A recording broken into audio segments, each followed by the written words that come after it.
I am a college student, and like many other college students, I enjoy the simple game of beer pong. To me, it's the perfect game. You get to enjoy your alcoholism, but with a little bit of competition thrown involved. It requires a bunch of skill that you can develop and get better at, while also having a little bit of luck so that anybody can win. And of course, a shit ton of beer to get you and your friends drunk. I mean, what else could you ask for? The one thing that drags beer pong down, in my opinion, is the fact that the rules are an absolute convoluted mess where every time you get to a new house, you have to learn a whole new set of rules. Obviously, everybody plays where you throw a ping pong ball into a cup. If it sinks it in, then your opponent has to drink the beer. There are 10 cups on each side, and first one to knock down all 10 cups wins. Sounds simple. However, what happens when you go to one house and you realize, oh, this house only has one re-racking method where you make a pyramid of 3x2x1. Or maybe this house lets you do 2 re-rack methods and you get to do whatever the fuck you want. This house, you can call same cup and hit the same cup twice. This house, if you get rid of all of the corners and the center, then that makes a ring of fire and you can just win the game. It is absolutely ridiculous to go to a house and have to ask the person, hey, can you explain to me beer pong? I've never heard of beer pong before. And really, you're just trying to understand what the rules at that house are. It has more house rules than a goddamn game of Uno. I think that I've solved this little problem. You see, what we gotta do is standardize beer pong. And the best way to do that is by making an entirely different card game that you can play in conjunction to beer pong with all of the rules on a deck of cards that you have to play so that we make beer pong easier to understand.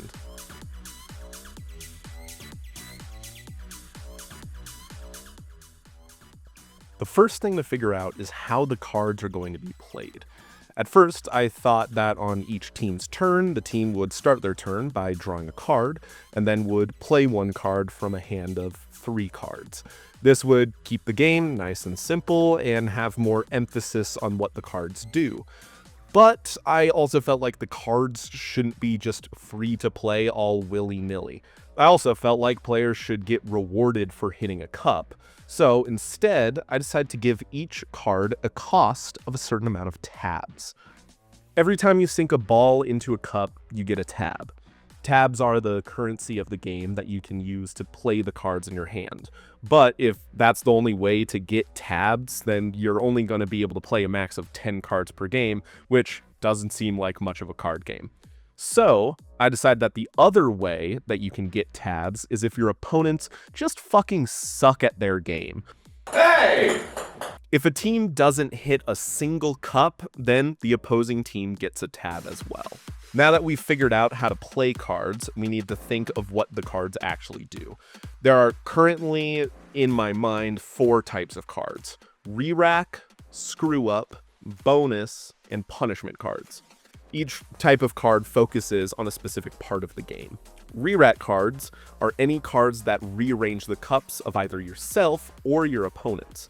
These include the classic re-rack options like a 3-2-1, a gentleman, or a stoplight, but also includes some new and much less useful options like a V, an L, and a chain link. Re-rack cards will likely be on the cheaper side of tabs costs, with each re-rack card costing either 1 or 2 tabs. Screw-up cards are used to screw up your opponent's game. These cards can be played on your opponent's turn and will force them to do things like throw with their left hand, take a step back, or close their eyes when throwing. All things that fuck over their turn. Bonus cards are played on your turn before you throw the ball and allow you to get extra bonus cups taken off the table by hitting specific shots. This will include cards like Island to get an extra cup taken off if you hit a cup that isn't touching any other cup, or a bounce shot, which will let you get 2 cups taken off if you bounce the ball on the table first. Finally, we have the punishment cards.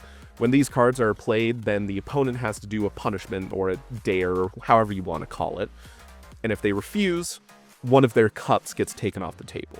They might have to shotgun a beer. Ugh. Fuck.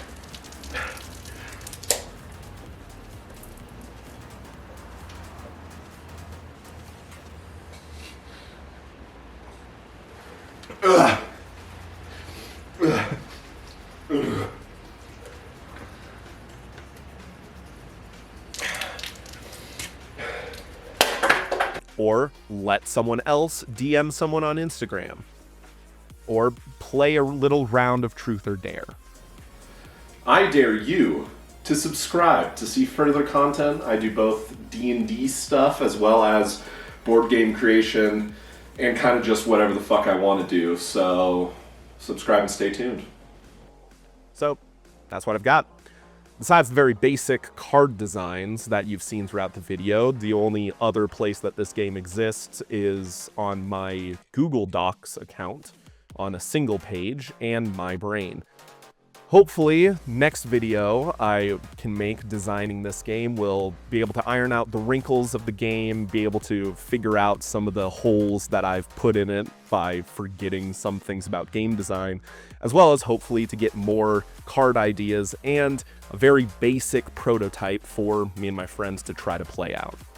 If you have any ideas for different cards, different rules to the game, and honestly, more importantly, a better name than Card Pong, then please leave them in the comment below. And I'll see you next time. Go, I don't know, drink water or a beer or something. I don't care. Bye.